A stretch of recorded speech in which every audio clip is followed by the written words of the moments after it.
Maharashtra cricket असोसिएशनचे अध्यक्ष रोहित पवार यांनी बॅटिंग करून नाशिक इलेक्ट्रॉनिक डिजिटल मीडिया असोसिएशनच्या वतीनं आयोजित केलेल्या क्रिकेट मॅचचं उद्घाटन केलं।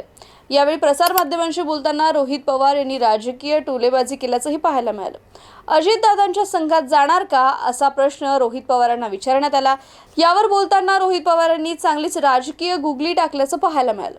अजितदादांच्या संघात जाणार का असा प्रश्न रोहित पवारांना विचारला।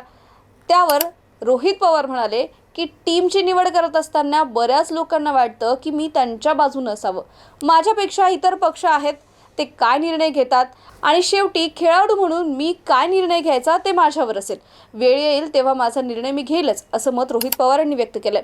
गेल्या काही दिवसांपासून शरद पवार आणि अजित पवार यांच्या नेतृत्वातील दोनही राष्ट्रवादी एकत्र येण्याच्या चर्चा सध्या जोर धरत आहेत। दोनही पक्षातील अनेक नेत्यांनी दोनही राष्ट्रवादी एकत्र यायला पाहिजे अशा प्रकारच्या भूमिका मांडल्यात। तसेच अनेक जाहीर कार्यक्रमामध्ये शरद पवार आणि अजित पवार एकत्र येण्याचं दिसून आलं। पण आता रोहित पवार पुढे काय करणार हे पाहणं महत्त्वाचं असेल।